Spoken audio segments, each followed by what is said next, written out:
everyone, thank you so much for joining us for the last webinar in our Severe ME series, a partnership with the Bateman Horne organization. And thank you everyone for joining us. Welcome to Severe ME Research, Removing Barriers and Access.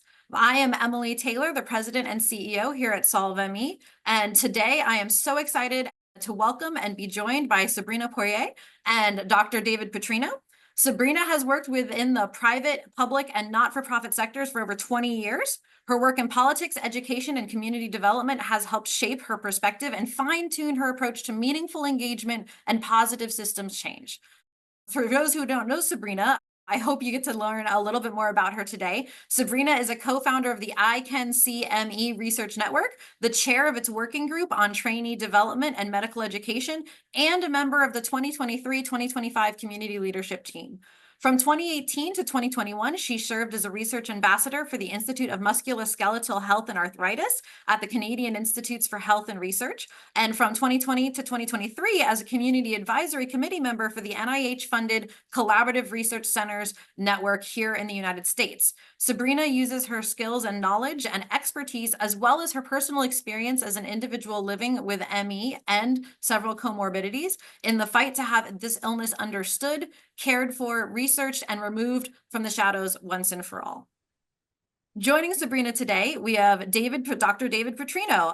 Again, if you haven't heard of Dr. David Petrino, I hope you get more familiar with his excellent work today. Dr. Petrino is a trained physiotherapist before completing a PhD in neuroscience. He is currently a professor in the Department of Rehabilitation and Human Performance at the Icahn School of Medicine at Mount Sinai, New York City, and is the Nash Family Director of the Cohen Center for Recovery from Complex Chronic Illness. Since the beginning of the 2019 pandemic and in 2020, David has been recognized as a global expert in the assessment, treatment, and underlying pathophysiology of long COVID. His team has managed the care of over 3,000 people with long COVID and has published multiple peer-reviewed papers on scientific papers on the topic. And in 2019, he was named the Global Australian of the Year for his contributions to healthcare. Thank you so much for joining us, Sabrina and David. I'm really excited to welcome you all for this very special interaction. We have a bit of a different format than our previous webinars for this one. We're going to have a short welcome and a short opening from Dr. Petrino, and then we're going to be really digging into a conversation. And I want to put some context about why we're having a conversation instead of what you may be normally expecting with our excellent presentations and reports. The reason why is because, frankly, severe ME is still a challenge in research. We still have a long way to go. And so this is a great way for us to really delve into all the different pieces, opportunities, progress, and challenges that still remain. And that's why we're really opening up in this conversation format today. So with that being said, I'm going to turn over the microphone or the Zoom window here to the Global Australian of the Year, Dr. David Petrino. Thank you so much again. Thanks, Emily. I really appreciate the opportunity to chat. I just think that this is a topic that is so important and really needs to be solved. So I'm going to go ahead and share my screen. I'm just going to give a brief sort of five to 7 minutes on some of the strategies that I think are really important for ensuring good quality research as well as rapid clinical trial translation to practice in folks with severe ME/CFS.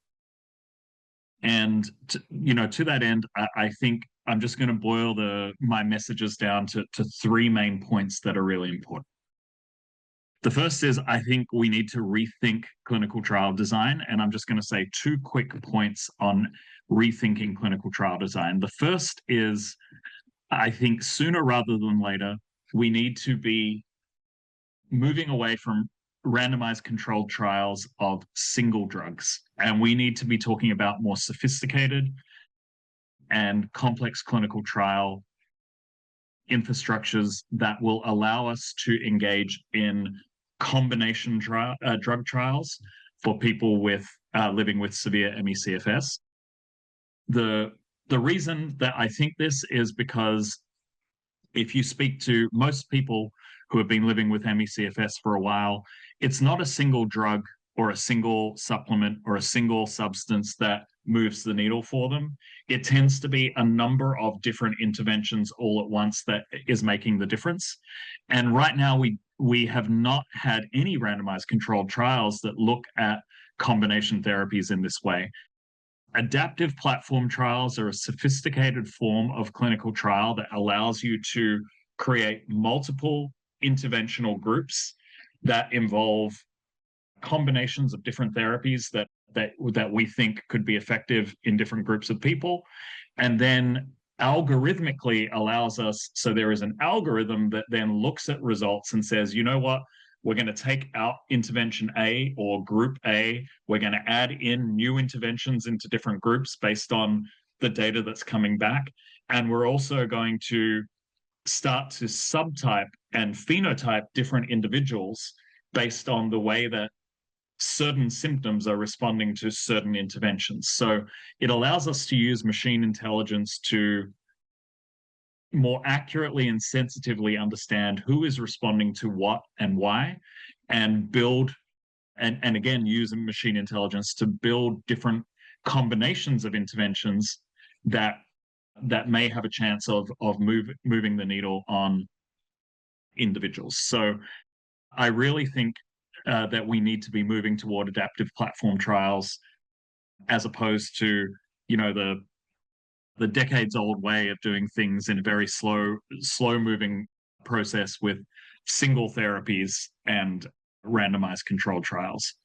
I also want to point out and just name the fact that we when we're dealing with folks with severe ME/CFS, we don't really have a good way of dealing with the fact that folks with severe ME/CFS are often very sensitive to medications and supplements and other interventions. And what we also need is a coherent strategy for dealing with issues such as Herxing or Herxheimer reactions, where this is where someone may respond negatively to an intervention or experience a worsening of symptoms as a result of the intervention, but that is because they're killing off pathogens.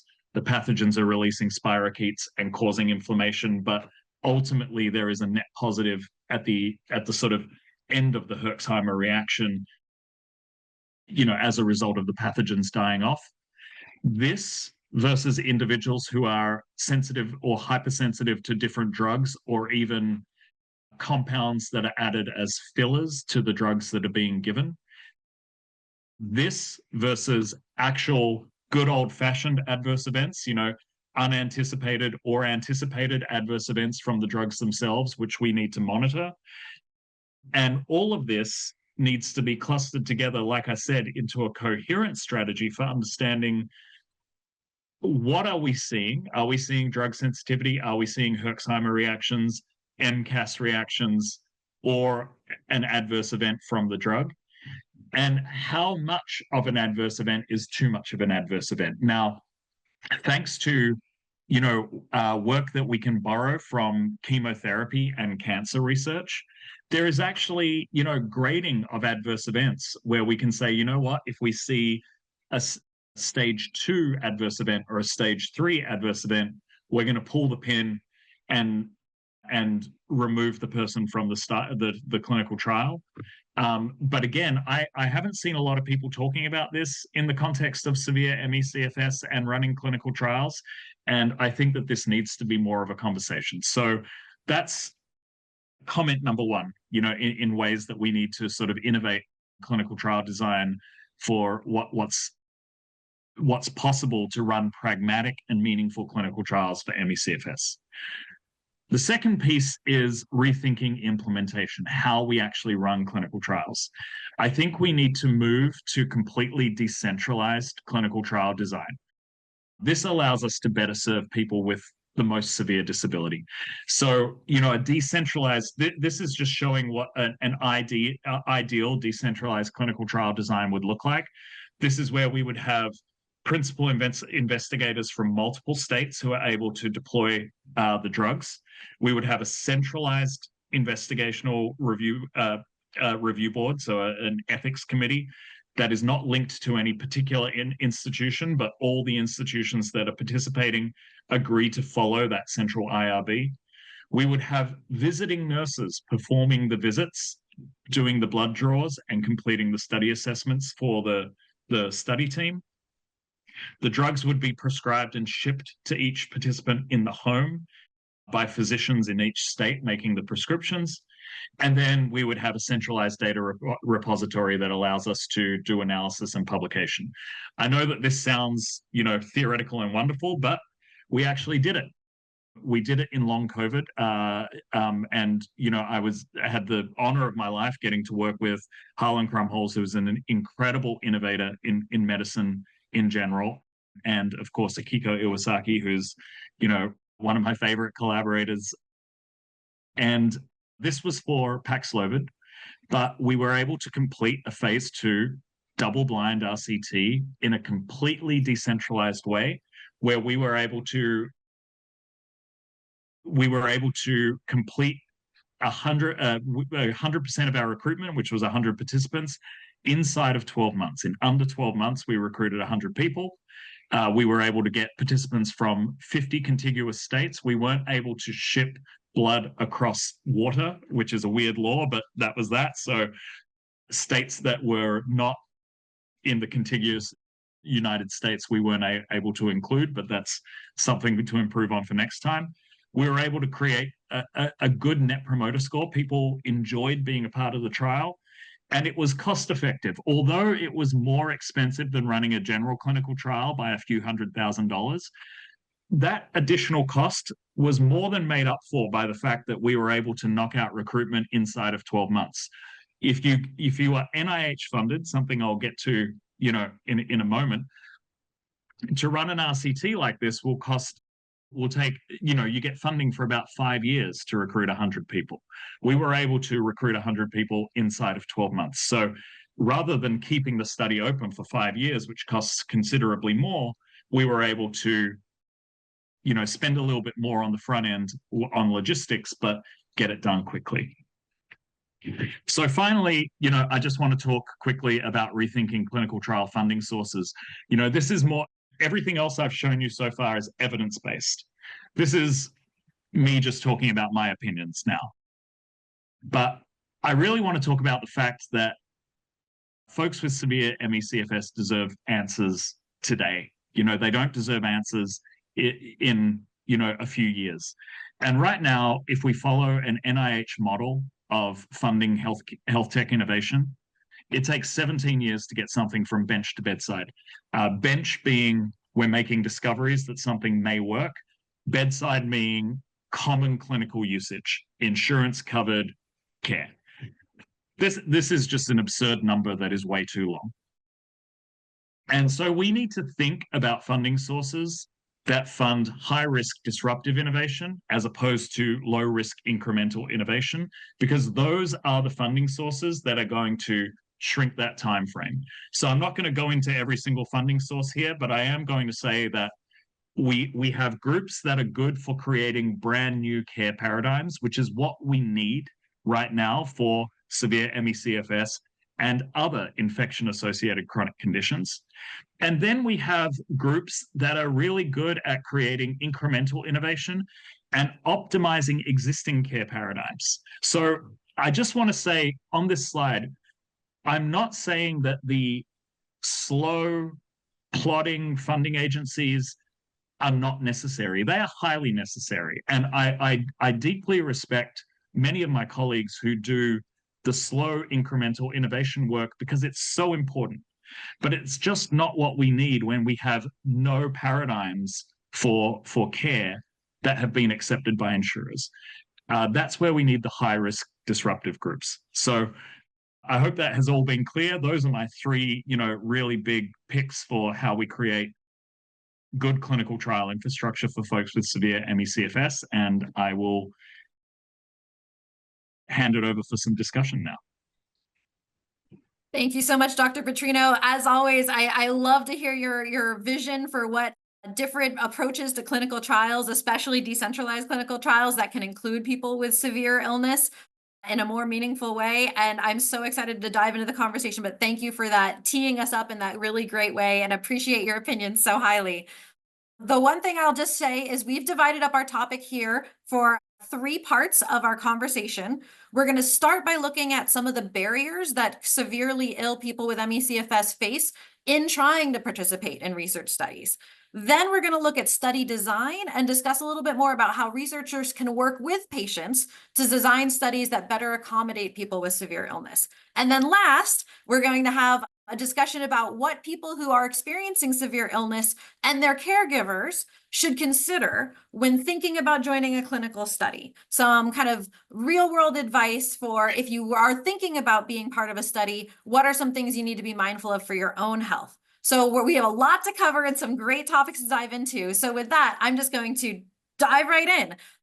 So this question is for both Sabrina and David. What are the most common obstacles that severe patients with ME/CFS or other severe IACCs face when attempting to join a clinical study? Maybe I'll go first on this one. So I looked at this through a really practical lens, both as a patient who struggles to access the studies and also as somebody who's working with the researchers and having these conversations about how we can do better. And some of the common obstacles that ME patients face are sometimes even finding out about the studies. So for example, if you're announcing a study through a clinic or a particular clinician and the announcements are in their office or going through their email to their clients, it's going to be very hard to sort of expand that to an audience that's going to reach severe patients. Finding out about the studies on social media can help a bit, but as we know, the platforms are changing so rapidly right now, and our community is struggling a bit to find where it's going to land in those platforms. But certainly we can do a lot through platforms like Blue Sky to be able to promote studies and make sure that we're hashtagging, we're connecting some advocates, some key people to those posts. And then, for me, I vet every study that I'm asked to promote. And if it feels like a safe or reasonable study, then I will promote that out to my network. And so I think really using the community to the best of our ability is really an asset we have. The process for getting involved in studies is actually quite complicated often for us. So number one, sometimes the actual ads or promotional materials can have QR codes that we can't access or click on. They can have links that we can't click on, emails we can't click on. And then the eligibility isn't clear. So we have to contact and ask 5 questions back and forth. It's a lot of back and forth cognitively for severe patients or their caregivers if they're getting help. And so we really need to make things really simple, put all the information on the promotional material so that people know if they're eligible or not, what regions you're looking at, what the process is going to look like. And then if you have something, make it clickable or put it in the text so that it's clickable, because I really feel like that's one of my biggest pet peeves is trying to write somebody's email out. When you're cognitively challenged and exhausted, one mistake and suddenly you're not reaching the right person. Informed consent can be quite hard to understand. It can miss out on some very real risks sometimes with severe ME. So that's something I think research teams need to be mindful of and aware of and maybe offer some support. Setting up travel to and from the location if travel is required.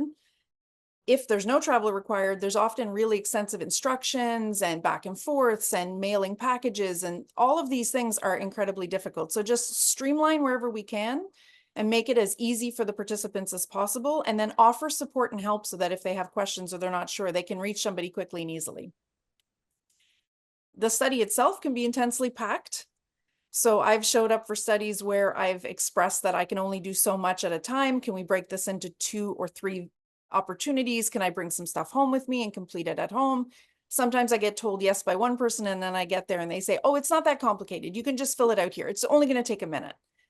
By the time I'm done with 2 questionnaires, I'm done. Like I've got nothing left in the tank. And now I have to do a 6-minute walk test or a tilt table, which, some of these things are just not necessary measurements for our community. And so there's that problem as well, that researchers are often using what they've always used. And with our community, that needs to be thought about and considered. Is this the right measurement?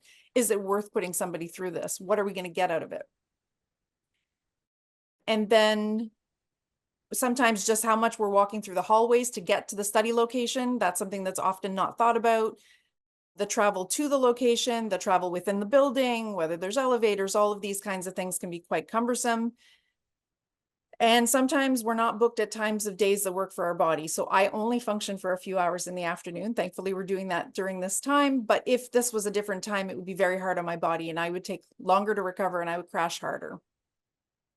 And sometimes there is post-study follow-up that can come too quickly when we haven't recovered yet, or they don't follow up at all. And so that always makes me a bit concerned that nobody's checking to see how the patients are doing after they've been put through something fairly physical or cognitively challenging, which we know causes PEM. So it makes me wonder if they understand PEM if nobody is checking. And also, why aren't we tracking that data? Why aren't we tracking what the effect of the study was so that we can learn from that? Even if we don't publish that data, isn't that interesting for the research team to have a better understanding of what their study did to somebody in our condition? So those are some of the things that came up for me when I was thinking of this, just as a person who's been through a lot of studies and helping researchers, is really streamline the process everywhere we can and make it as easy as possible. And don't assume that you understand what it's like to be us, even if we look okay on the outside. Ask us what we need. Ask us again, because sometimes we'll be shy. And then just, if you can't do it, just say, you know what, we can't do this, but we can do this. Or what if we offered help here if we can't offer help here? And just be really genuine and upfront about that. Thank you, Sabrina. Those were some excellent insights. And it sounds like you've felt a lot of different barriers and pressures as you've even delivered these insights to the system, and seeing how these can evolve for including patients with severe ME/CFS. Dr. Petrino, is there something that you would like to add to that question? Is there something from your perspective in terms of barriers that you've managed to identify and overcome in research for this population?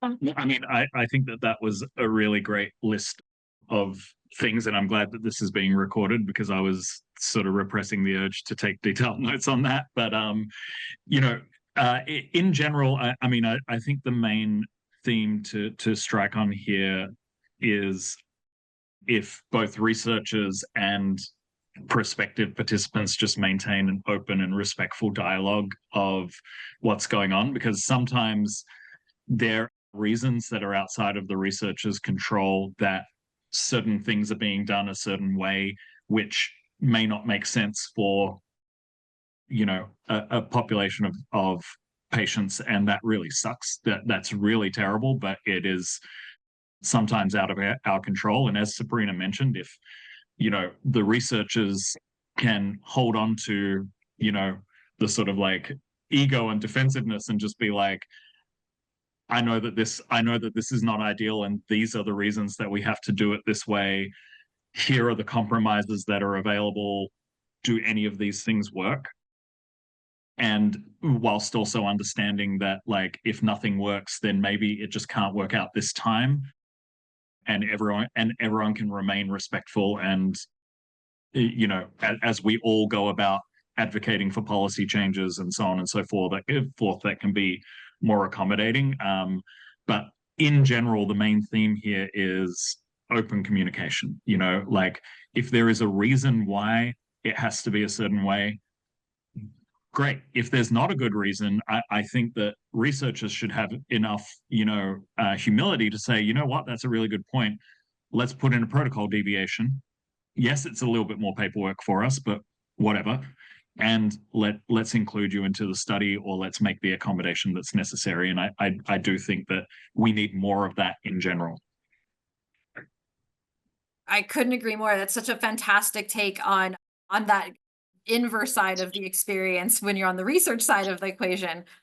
So Sabrina, you had a great list of all of these different barriers that patients can experience. Do you have any suggestions on maybe some tools or mechanisms or approaches that can help overcome those barriers? Yeah, so I thought about that, and a little bit later I will kind of give some ideas. But I think first and foremost, I think the responsibility and the onus is on the research team. I think often we kind of ask the patients and their caregivers to accommodate and create accessibility for themselves. And I totally get what Dr. Petrino is saying, and I love the way he said that. There are times where we can't change things, or we can learn from them, but it's incremental, or it's going to be for the next study.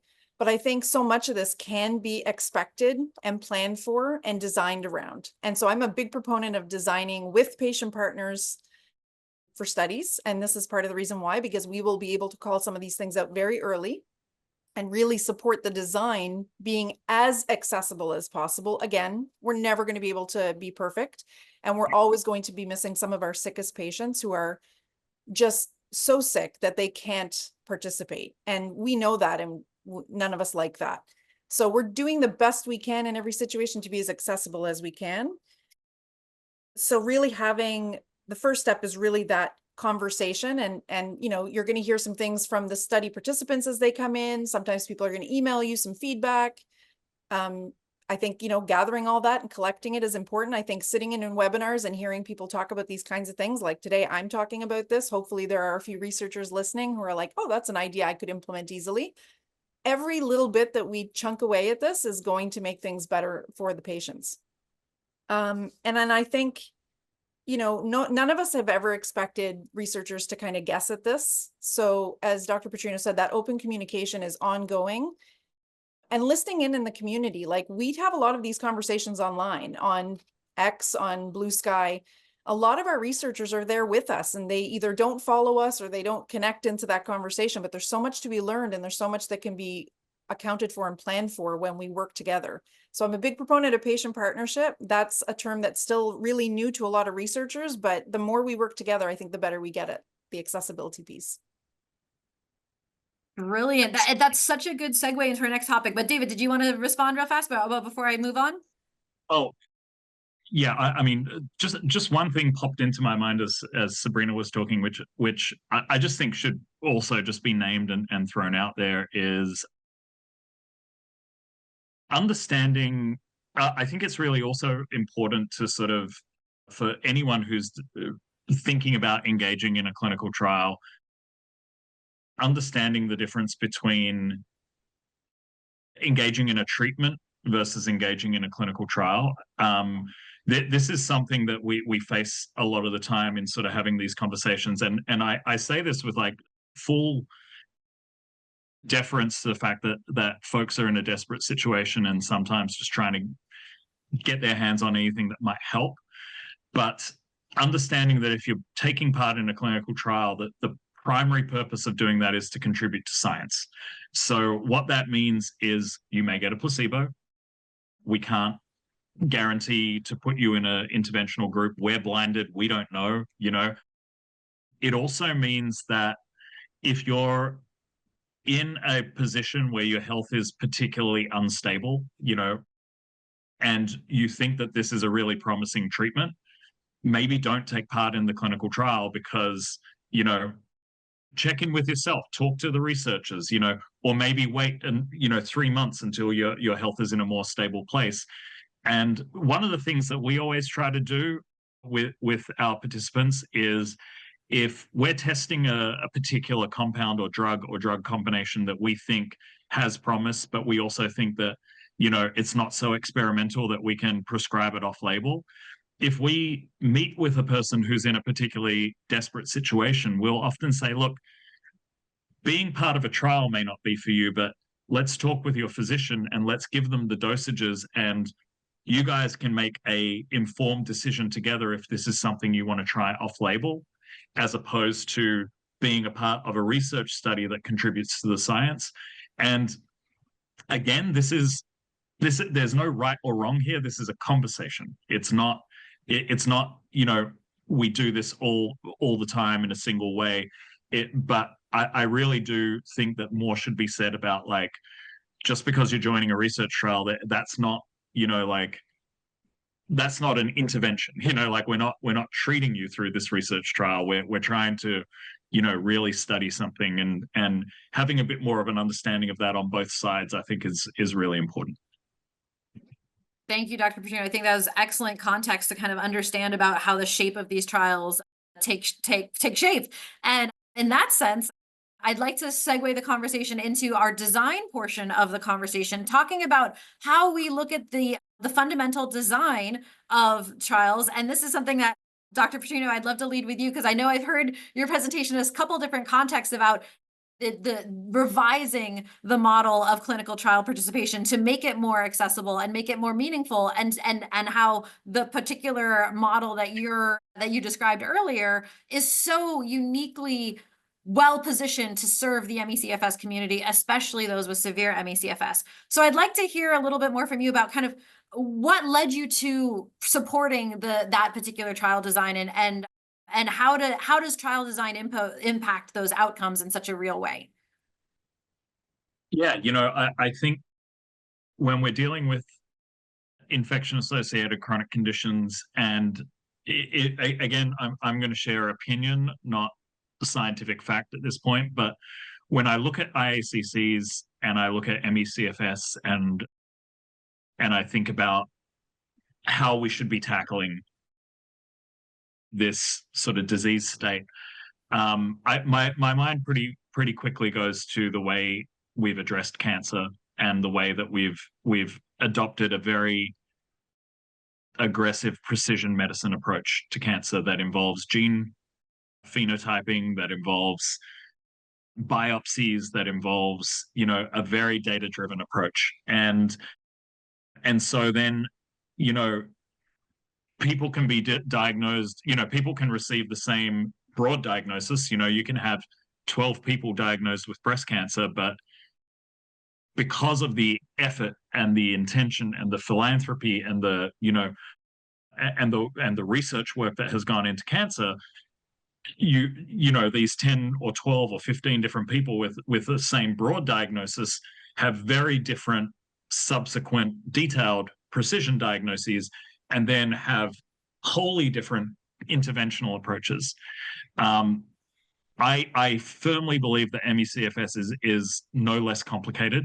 It may be more complicated, and yet, you know, well, when we look back on things, we still see single drug trials. We still see, you know, we still see people saying, let's give ivabradine to everyone who has POTS and long COVID. We still see, you know, single monotherapeutic drug trials going through.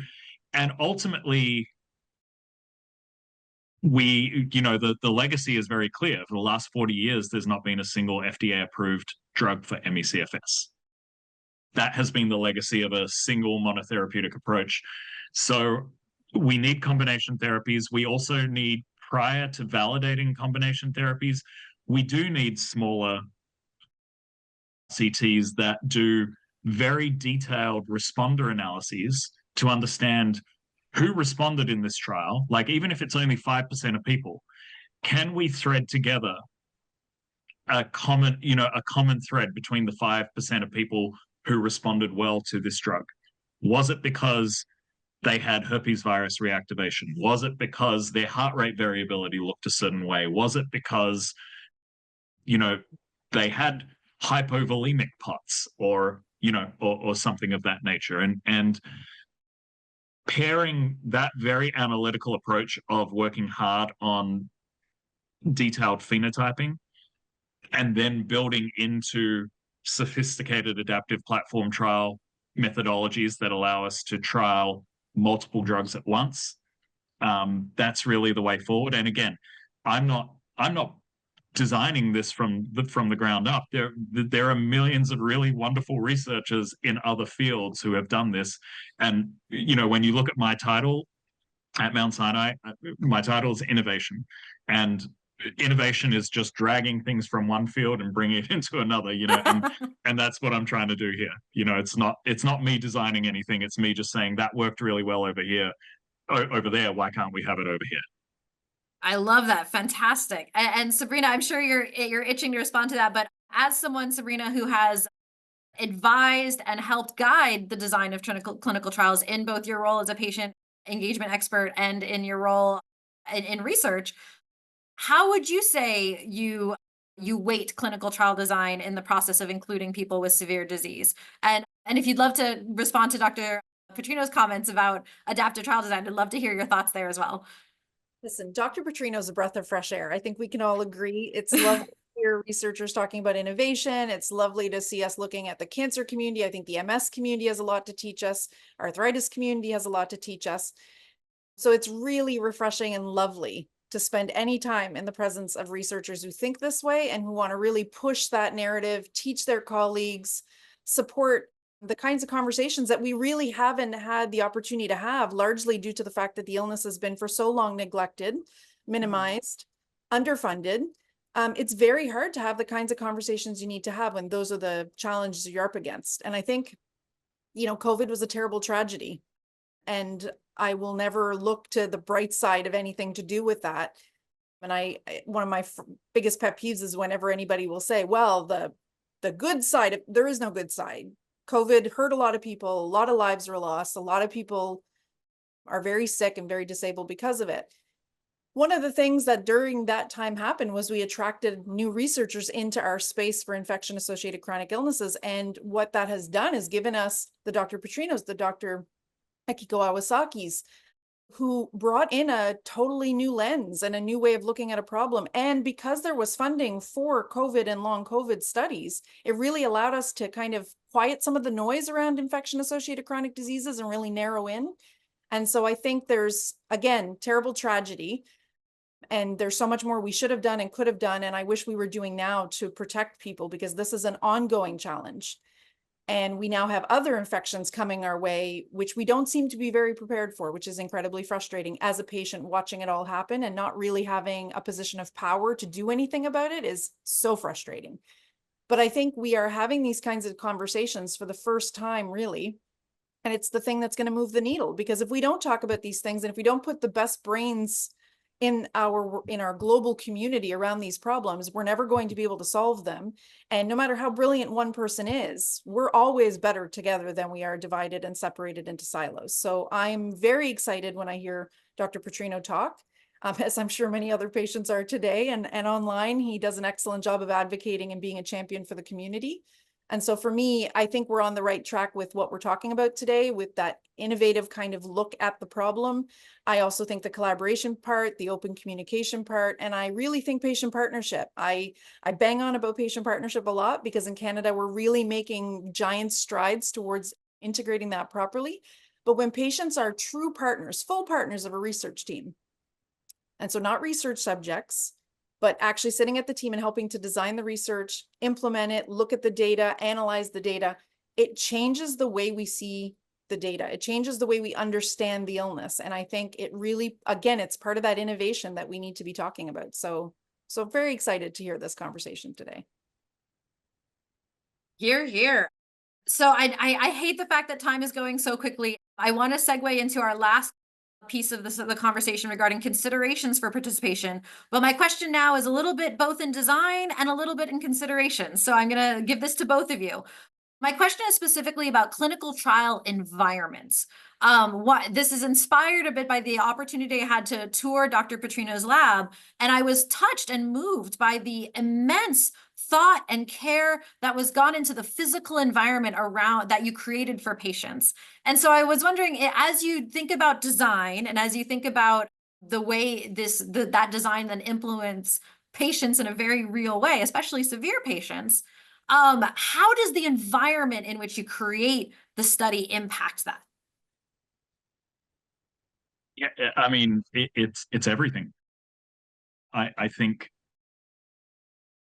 you know, to again, to borrow from another field, yeah, one of the most cogent examples I saw of this before I was ever involved in anything to do with infection-associated chronic conditions, you know, so this is 2017. I had no idea that, you know, we had no idea that COVID was coming, and I was quite unaware of a lot of things to do with infection-associated chronic conditions, other than a few papers I had read here and there.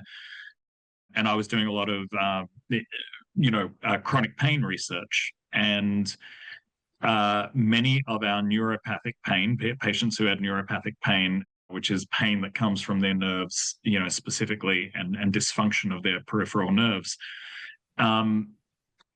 we were holding a community co-design session with a bunch of folks living with spinal cord injury in designing a clinical trial, and one of them brought up the timing of the trial. They were like, "Well, you don't," and they said I've got a recording of this, and I will never forget how casually this was just thrown out into the realm of like, "Well, you don't want to start the trial now.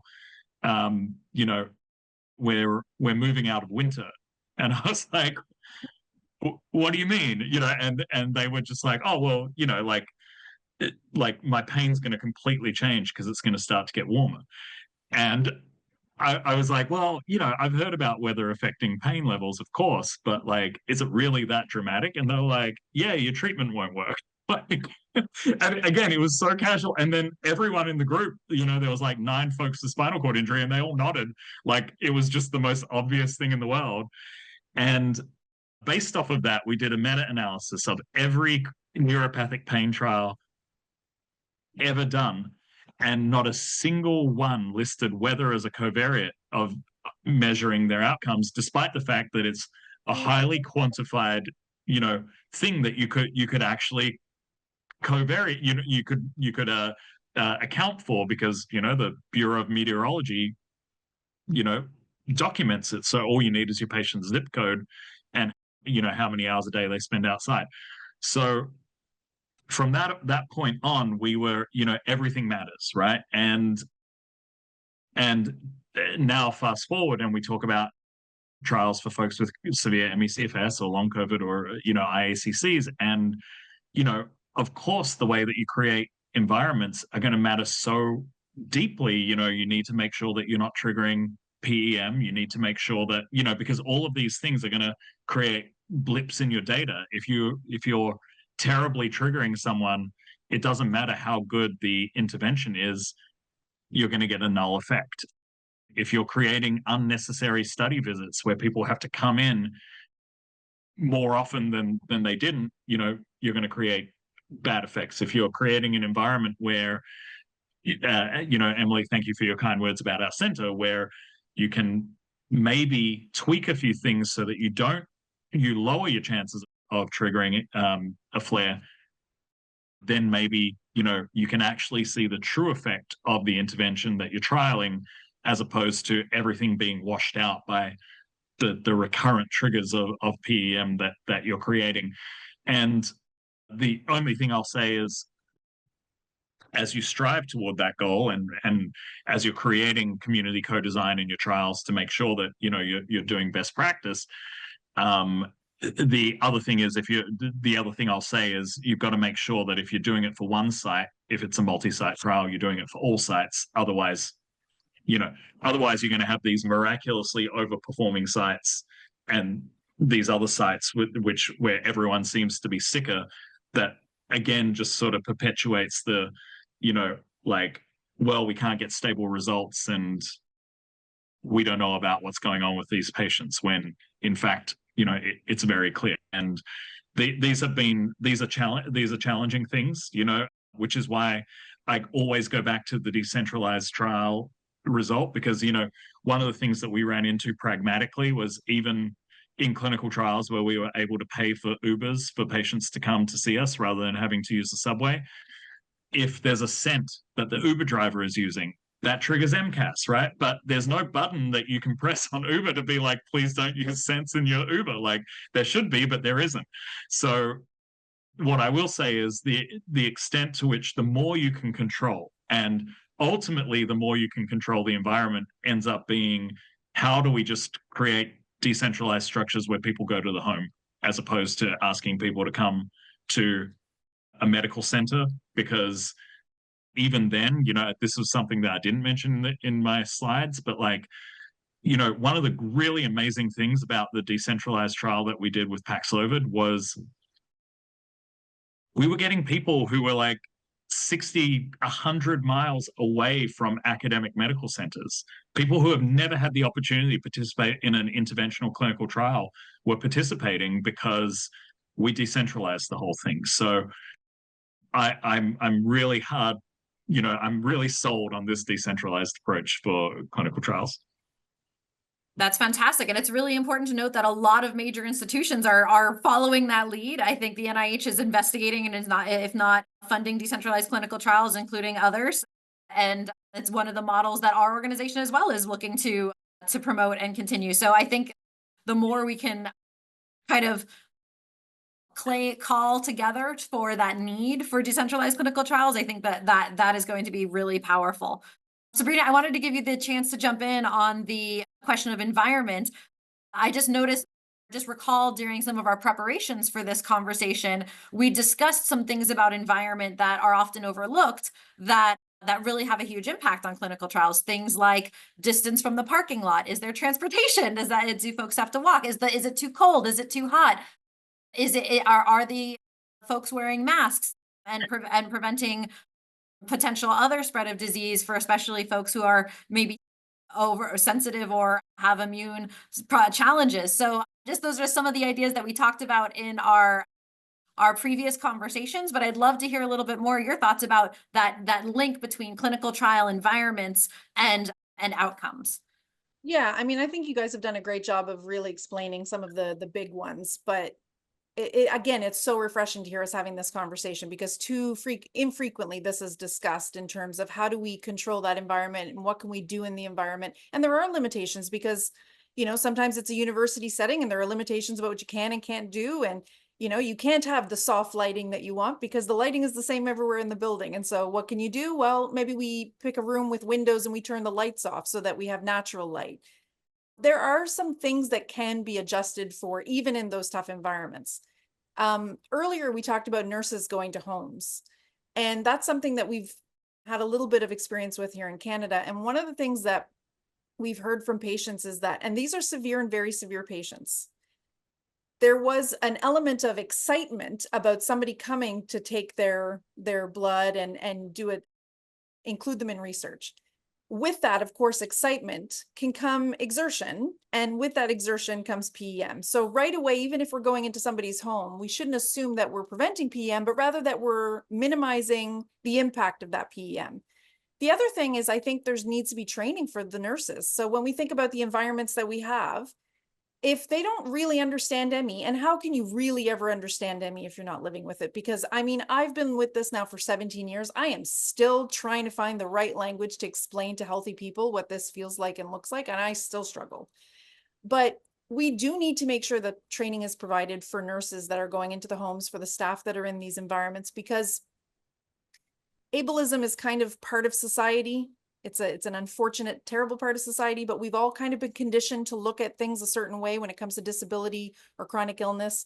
And even as patients, we have internalized ableism. We're sort of ashamed to be sick or to ask for help. We feel embarrassed, we feel guilty, we feel like, oh, we didn't do as good of enough job, we should have done better. So knowing that those things are there, there's a sensitivity that can be brought from the nurses and the staff if they're well trained.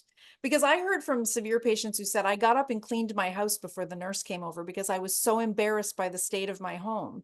And I said, but you're sick and you have no support. So the nurse should know going into your home that that is not your fault. You shouldn't feel any kind of anything about that. And also, doesn't that throw the results off if you're getting up and you're running around the day before the nurse is coming to try and tidy up? Now we don't know what's causing what. So I think it's just being able to bring that kind of sensitivity and that compassion to the situation and giving as much training as we can and making sure we have up-to-date information is really important. And I think we all talk about that. I hear a lot of researchers saying, yes, our staff is really well informed. And when I spend 5 minutes with them, I can tell you that they're not. So we need to do more training for staff. And that includes the nurses that go in, that includes the researchers. I think patients can be really used well in this case to bring a lot of knowledge and opportunity to see things through a different lens. Those are excellent points, Sabrina. Thank you for sharing. Now I'm going to transition us to the last part of our program, which is questions from you all, the wonderful questions that have been coming in from the audience. And we've been trying to answer and triage them. We have so many. We have over 50 questions. So we're not going to be able to get to everybody in the time we have left. But I'm going to try to cherry pick a couple questions that hopefully answer multiple questions at once. So here we go. The first question I'd like to ask comes from anonymous attendee. Welcome, anonymous attendee. What are some of the best practices to meaningfully partner with severe ME patients and their caregivers in research as patient partners? Can you share some concrete examples of what that partnership looks like? I can start with that one, I guess. So what we do in our case is we form relationships informally and casually in the beginning with everyone in our community that wants to build a relationship, get to know sort of where the research is at. So it's very informal and it's very casual and it's very just relationship building in the early stages. And then from there, people will sort of start to show that they're more interested or they'd like to get a little bit more involved. And then I'll spend some time one-on-one with them and say, well, these are some of the things that we're currently working on or working through. How does that feel for you? Like, what would your needs be if you were working on this? And then we can get into some specifics. Like, for example, can you do Zoom calls? Not every severe patient can. And by the way, we also have lives outside of what we're doing with you guys. So, you know, it's important, like a lot of us will sacrifice a lot of family time or a lot of other stuff to be able to do this work. That's not to be expected of everyone. And so, you know, we have to ask, what is the amount of time you can put forward? What is the best way to contact you or communicate? I hate emails. Emails get lost for me. I prefer text or something, you know, quicker on X. That's me. A different severe patient may say it's all email all the time. Please only communicate via email. So it's in building the relationship and in building that trust and in getting to know the person that you want to work with or you want to pull into the space. That's where you have those conversations, going back to what Dr. Petrino said earlier, when he said about the open communication. I think that's the most important thing. Ask those questions. What do you need to be able to get involved? What do you need to do this job well? How can I support you? Do you want to do a check-in every once in a while? Do you just want to let me know? And then you kind of have to like nudge a little bit, because again, patients will not want to ask for accommodations. They will not want to say, I don't understand, or I'm not sure what to do. They won't want to say sometimes, you're throwing around 55 acronyms that I don't understand, or I don't have the foundation to be able to jump off of to be able to participate in this dialogue right now. You're too far ahead of me. So it's on us, the ones who've been in the space a little longer, to say, wait a minute, are we going too fast? Are we saying this in a way that's above everyone's heads? How do we bring this back down to like ground level and really work through this together? And what needs to happen for that to happen? So I think for me, it's like very basic things around communication and care for each other and respect for each other. And if we do that well, almost all the other stuff kind of falls into place. Well said. Dr. Petrino, did you want to add a comment to that? Or I have another other questions if you're ready to move on. What I mean, I think that was brilliant. And just one quick comment to add to that is these are things that should be showing up as budget line items on grants as well, both to remunerate people who form part of lived experience advisory boards and community co-design panels, as well as to just fund the administrative cost of, you know, actually organizing all of this, because, you know, everything that Sabrina just said is non-trivial. It takes time. Yes, I get it. It takes a skilled person to have these conversations. And rather than researchers throwing their hands up and saying, we don't have time or we don't have money, well, write it into your grants. First of all, it will make your grants stand out. I promise you that. And then secondly, it is pragmatically what's needed, because yes, it does take time, but the value that it adds to the study is, beyond worth it. Couldn't agree more. So as we kind of wrap up, I'm going to ask one kind of big chunky question. It's going to be big and chewy. So this one is a doozy, especially when we think about people with ME/CFS and severe ME/CFS. We've been historically challenged by the lack of a clear clinical case definition, even a lack of definition of what is PEM and how you measure or study PEM. So how does that definitional challenge or those the criteria challenges impact research around severe ME/CFS? And I'll just give an example. For example, we haven't talked about pediatrics yet, but in the pediatric definition of ME/CFS, it's 3 months. And then in the adult definition, it's 6 months for presence of symptoms for diagnosis. So how, as a researcher, especially looking at somebody who can be decentralizing clinical trials, how do those definitional challenges kind of, where do they come in, and how can we address them? Yeah, look, this is always an elephant in the room for sure. And I'll be the first to admit that in terms of the ways that we can currently phenotype a condition like ME/CFS or a diagnosis like ME/CFS, we don't have a lot of options. I also think that there is decades worth of, ME/CFS being used. It is not this, but being used as a diagnosis of exclusion, as opposed to following consensus criteria to make the diagnosis, because consensus criteria do exist out there, but often the diagnosis is made without following those consensus criteria, and that is a problem.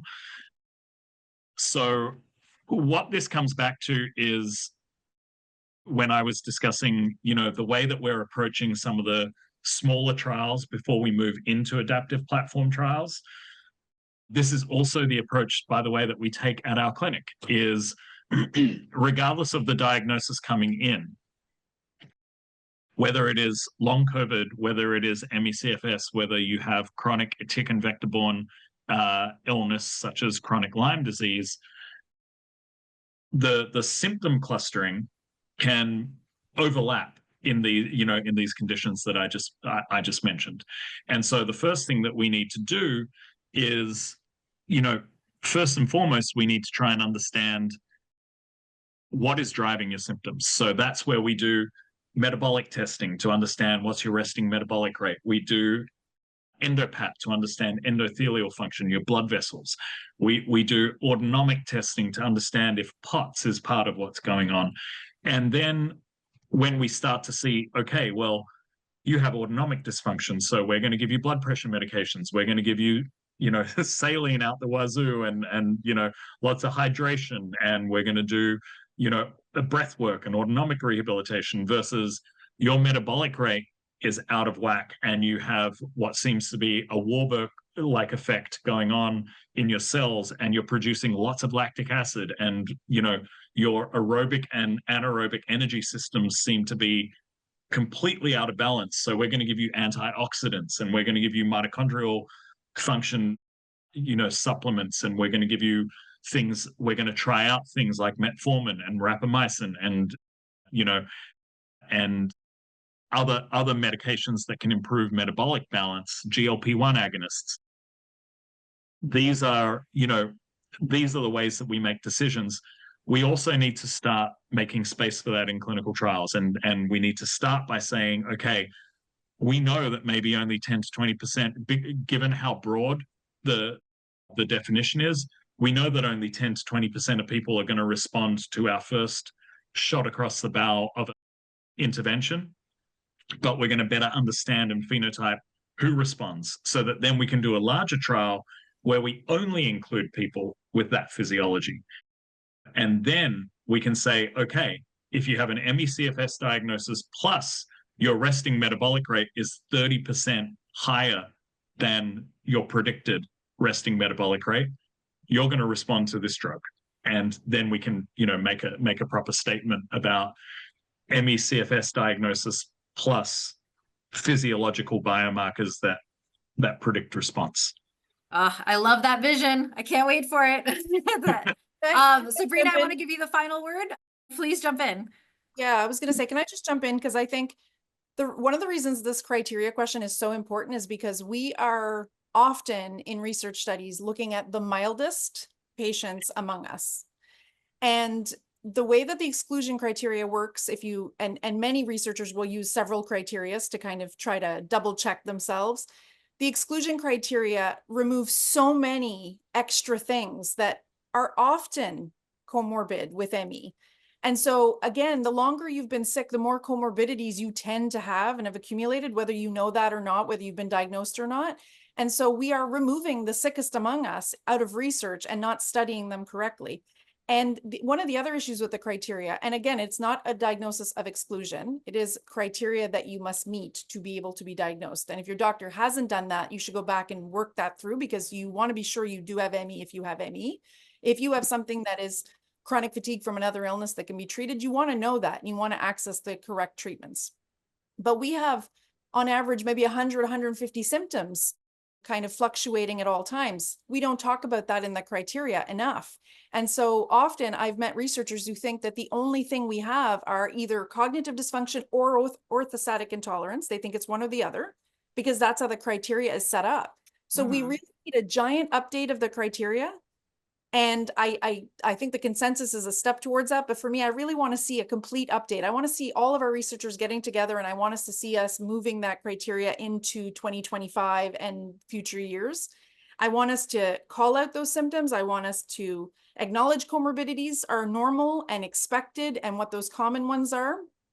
I want us to have better measurement tools for PEM because we have one tool and it's awesome to start that process, but many researchers are still not able to use it effectively and they don't understand what PEM is. So they don't know when they're seeing it. And so they're conflating it with exercise intolerance and fatigue. And even some patients are doing that because we don't have the enough language and we don't have the right tools. So I would really love us to, like, if I could do one thing before my time on earth is done, it would be get the criteria updated, because I think everybody would benefit from it. And I think we could put some strong and important caveats in there to really help researchers understand what they are and aren't seeing. So I'm very passionate about that. And I think we should have more sessions with Solve and Bateman Horn to talk about some of these things. So I'm going to make a plug for maybe more sessions in the future where we talk about some of these. I love it. I love it. And I hate that we're out of time because we could dig into that more, but with that, we'll have to wrap up. Thank you so much. Just really quickly, Dr. Petrino, I understand you're in California this week for a couple of events. Would you like to share just really quickly a moment about those events that you have coming up? Yeah, I will be here, and I'm currently in Ventura, and I'm going to be in Santa Barbara, really speaking to a number of hospitals and hospital systems and medical residents and educational programs, really just sort of detailing how our core clinic runs and how it works, and hopefully showing folks that they too can form their own clinics, because we're not trying to be a destination clinic. We're trying to be a clinic that launches 1,000 clinics. And so I'm out here doing a lot of sort of free educational events for clinicians, for patients, for providers of all sorts, to try and, just share our program and share how we do what we do. And hopefully people can take parts of that are useful and build their own programs. Fantastic. Thank you so much. So we're excited to see those events. We look forward to seeing them. And thank you so much for joining us to share your thoughts, Dr. Petrino. Sabrina, thank you for joining us as well. This has been an absolutely amazing conversation. I think we've uncovered a lot and a lot more to do. So with that, we hope you enjoyed our 4-part webinar series, Severe ME/CFS, Care, Rights, and Research, produced with our partners from the Bateman Horne Center. Thank you all so much for your contributions. Just a reminder that if you'd like to see more of these educational webinars or would like to support our research and advocacy efforts, please consider making a donation today. Donations from this webinar are split between Bateman Horne Center and MEC and Solve ME, because this is a partner event that we're working on collaboratively. Just a reminder that attendees of today's event will receive an email with link to a recording of today's session, and we'll also be posting it on our social media accounts and YouTube channel.